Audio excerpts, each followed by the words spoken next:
Alright, this is part 2.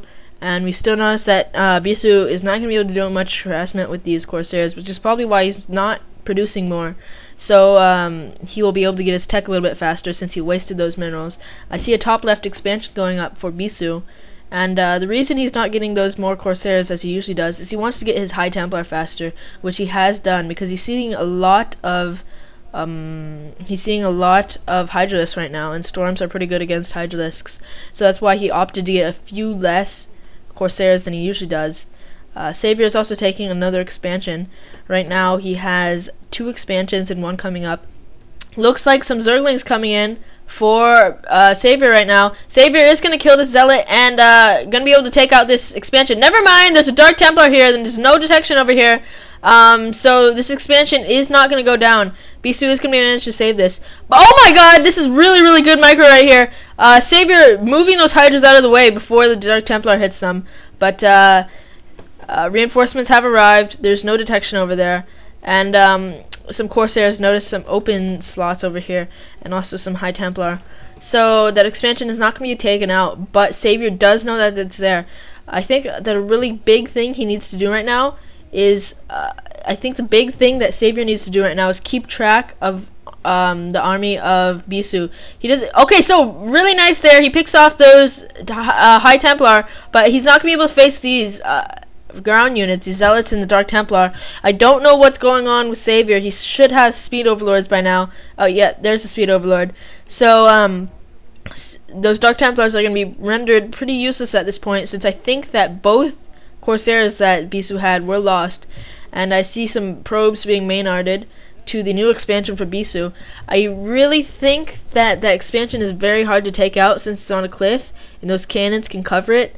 But Bisu does know this new expansion is over here as well. And the big thing, as I was talking about earlier, is that Savior needs to keep these expansions alive. He needs to keep track of the army that Bisu has. Bisu has a pretty large force of Zealots. Seeing that there's no Lurkers, he's going to be able to get a lot of Zealots.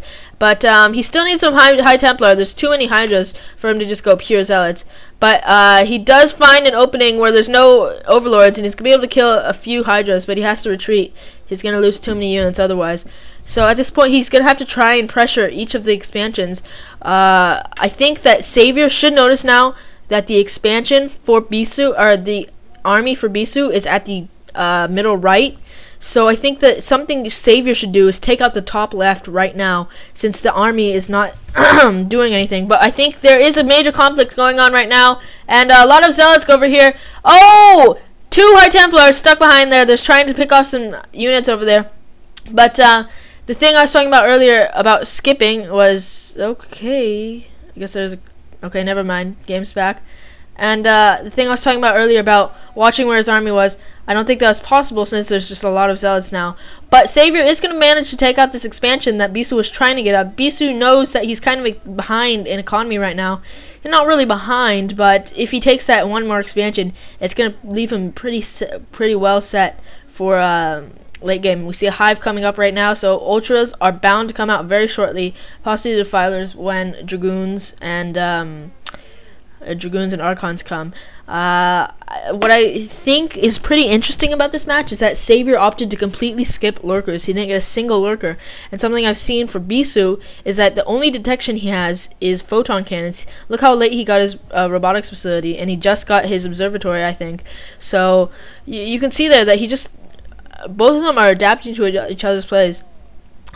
Savior does not get Lurkers, and he's getting a new expansion right now, but Savior did not get the Lurkers. So Bisu went High Templars to kill, and he went very late observers. He still doesn't have a single observer out yet. So even though Savior did seem to get that tech for Lurkers, he didn't really use it.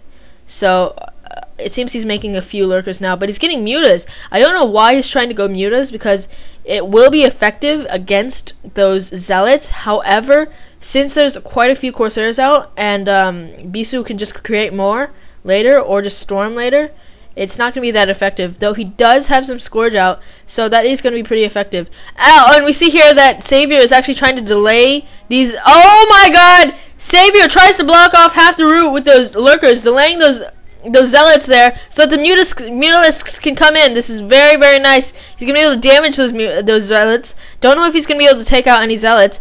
But they run past a group of hydras. Very nice flank there. Very nice timing right there by Savior. He's going to be able to take out that whole army, I believe, if he plays this correctly. And he blocks that small route there with another lurker egg, which have a lot of HP and armor. So that was really, really good attack by Savior. And he killed off all the Corsairs with Scourge. So at this point, the first observer is out. But there's a lurker here, kind of preventing the expansion, but it is going to be killed. But Bisu desperately trying to expand here, but Crackling's already upgraded. We see that Savior is killing all of these expansions coming up, and we see that a lot of Dragoons coming up to kill these lurkers, which are going to be pretty effective. But they're not really good against Zerglings. It seems that right now he's going mass Dragoons, which is not a very good combination at all, since it's not really a combination. But I did see a Defiler Mound coming up. 2 more Corsairs out. And Bisu is unable to take an expansion. Seems he will take the expansion over here, though, which is a very safe expansion, because just like the top left expansion, its cannons are able to cover the ramp, so it's very hard to get up. But we see here that Savior not microing this very well. He should have surrounded those Dragoons with his Zerglings. But anyways, it seems that this force is going to go down for Savior. Really, really nice micro here by Bisu. He was able to kill a lot of those units, even though those Zerglings should have completely decimated it. Right now we see that Savior did notice that there was almost pure Dragoons and very little Zealots and High Templar, so he's getting a lot of Zerglings, but there are some High Templar at this point. Bisu noticed that flaw in his mechanics. But we see some storms going off. 1 High Templar picked off, not sure if the other one stormed already, but it seems this expansion right now is going to go down for Savior. Savior cannot afford to lose any more expansions. He desperately needs to expand just as Bisu does, because at this point they have the same amount of expansions. And the Zerg should always have more. But I think that Ultras are coming out very, very shortly. You can see that there's a very low drone count for Savior here in some of his expansions, because he's focusing on getting so many units. Because Bisu just plays a pretty aggressive play, a very aggressive play style actually. So instead of getting drones, Savior has to get as many units as possible, which is very unlike him, because Savior's best style is to get a very nice macro, so then he's going to be able to completely overrun his units. But here's a big battle coming on. The Zealots coming in first. There's very few Lurkers. Lurkers have been burrowed though. There's 2 observers, and I have to pause this here.